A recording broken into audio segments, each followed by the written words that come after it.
Płacimy, proszę. Błagam, kurwa, zdjęcie. To mega, no nie mogę. Gdzieś powinno być.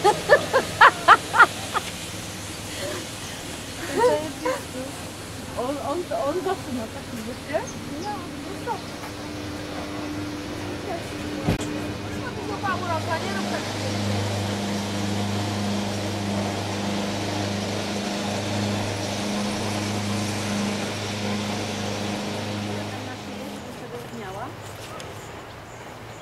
no ja już go też dam. Mam nigdy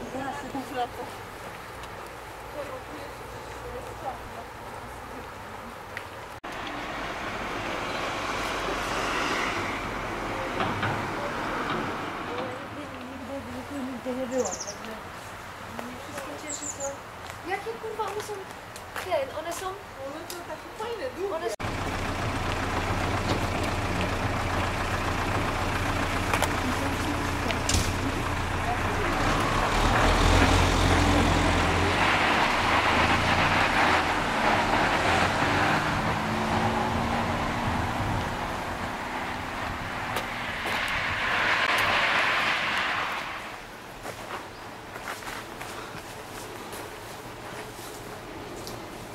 No ty już na torem.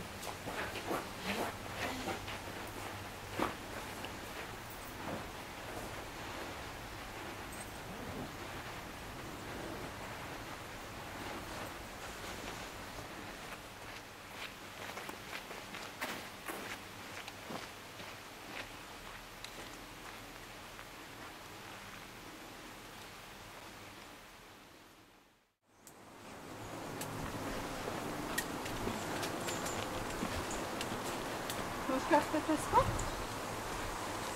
Przy swoich spoko. Na razie ją tu dam. Bo do tej... No, bo do tej... Ja i tak aparat.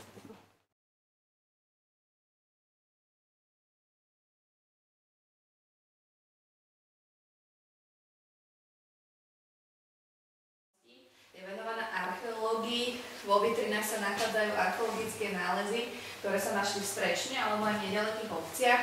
Napríklad v tamtej vitrine v strede je zub mamuta, medený čakan, hlinené nádoby, hlinené kachlice, na opačnej strane aj kamenná gula do dela. No a okrem veku výrazne nemenil a archeológovia ako pozostatok takýchto stavov väčšinou nachádzajú v závažiach, ktoré sú dole, ale tieto naše nie sú originálne, tiež je to len napodobenina. No a druhý model máme v druhej časti.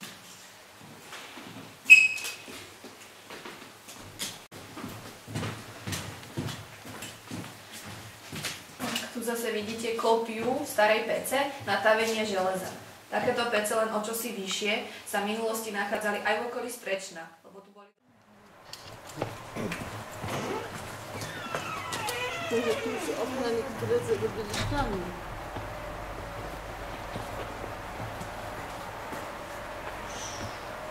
Tak, teraz ideme do týchto dverí, schodami hore.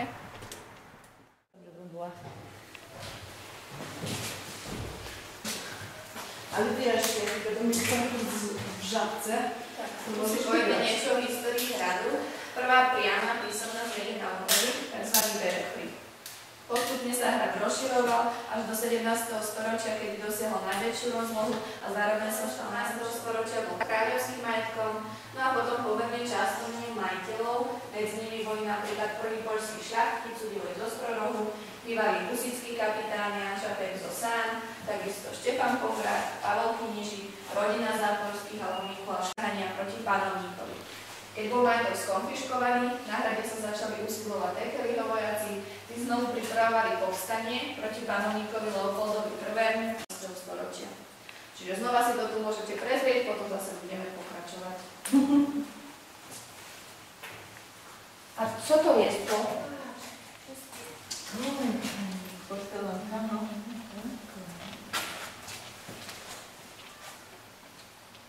Ty, ale teraz kiedyś się tam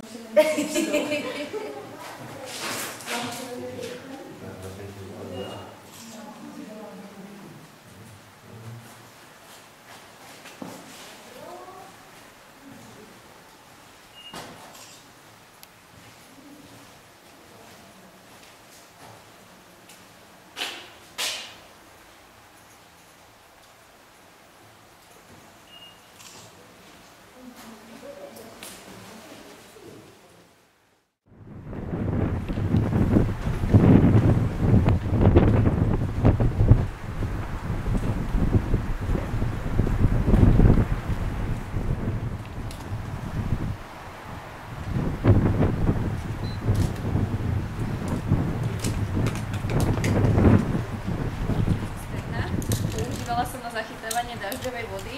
Voda sa do nej dostávala rôznymi drevenými žľabmi zo striech hradu. Naša cisterna je hlboká 3,5 metra, priemer má 2,6 metra. Môžete vidieť, že tých 5 spodných radov je takých zelených, tie sú pôvodné, a 3 vrchné rady.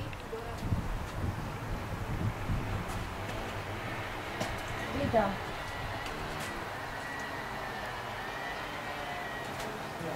Chceš? Odpuśćcie.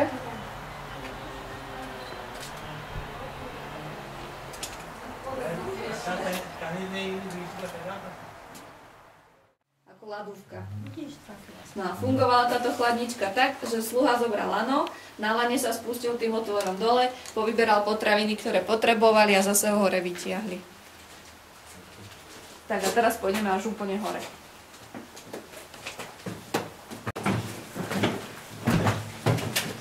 Jeden, ja?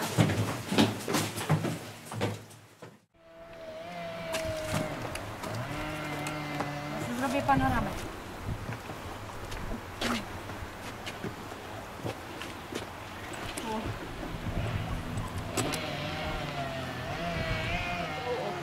Sami vidíte, že je odtiaľto dobrý výhľad do širokého okolia. Z tamtých strán sa nachádzajú veľké kopce, ktoré samé o sebe sťažovali nepriateľom prístup z tých strán a formovali prirodzenú obranu hradu.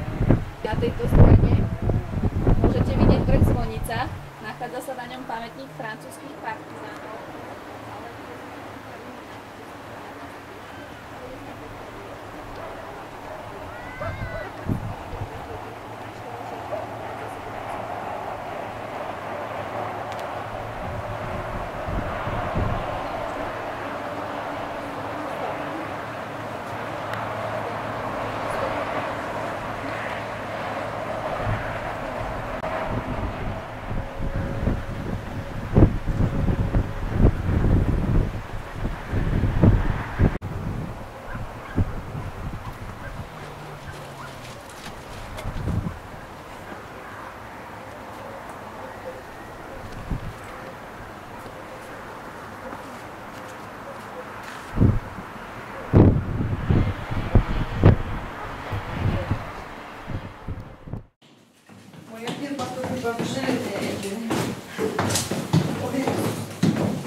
A co tam jest? A pani idzie z nami. Ela, chodź tu. Počkajte, prosím. Ela, pójdź tu, bo my ten... Więc... Piwnica. Znaczy... Tortury. Tak, keď sa teraz pozriete takto, týmto smerom, tento mieste nebola pravdepodobne mučiareň, lebo smerom od veže nahor bol horný hrad, určený skôr pre pánov, asi nechceli počúvať krik z mučiarne, a smerom od veže nadol bol dolný hrad.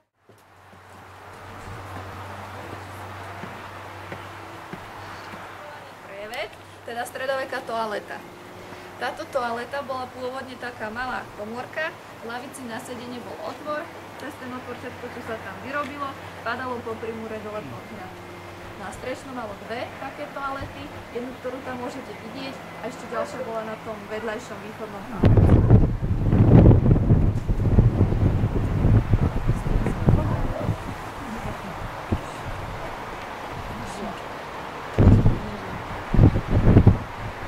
Na zewnątrz, co?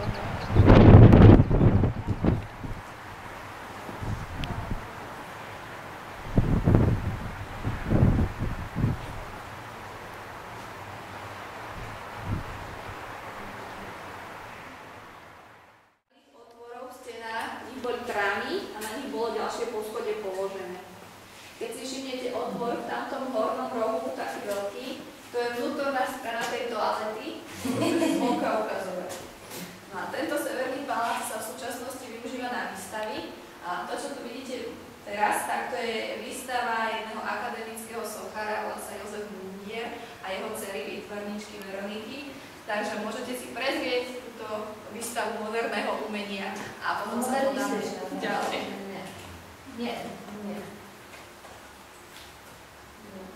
A to jest Byśmy robili jakieś zdjęcie. Teraz sme sa dostali do kaplnky. Kaplnka momentálne prechádza procesom obnovy.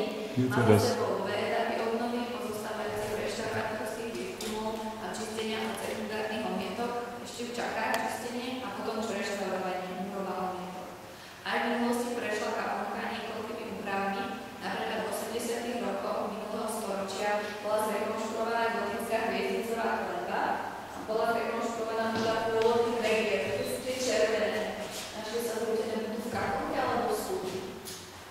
Na tejto stene môžete vidieť štíty erbov niektorých majiteľov hradu. Zľava doprava je to Pongrác, Kníži, Derš, osobnosť v histórii hradu. V minulosti mali ľudia veľmi radi, pretože bola veľmi milá, dobrá, skromná, snažila sa každému pomôcť, s manželom založila útulok pre chorých.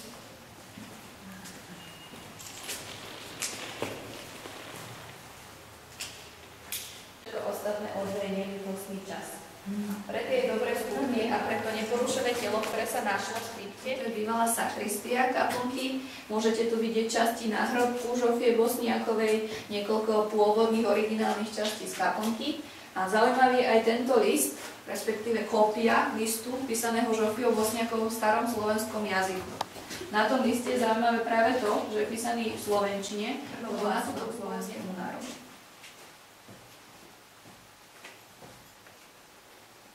Albo po łacinie, albo po angielsku, albo po słowiańsku. Tylko ta skrzynka może zapowiadać.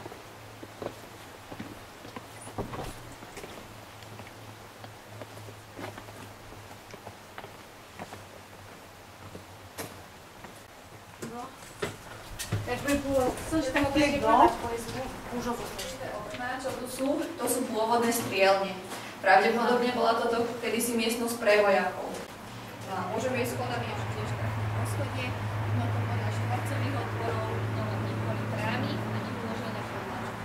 V tamtom vysekanom priestore, tam sa v minulosti nachádzalo určité schodisko a ním sa malo dostať na to vrchné poschodie. Keď sa rekonštruoval hrad, bolo zrekonštruované aj tamto okno. Pôvodne to nebolo okno. Boli to dvere a tými dverami sa dalo z tejto severnej veže dostať do kaplnky. Logický výskum, tak sa najviac zaujímavých vecí našlo v studni.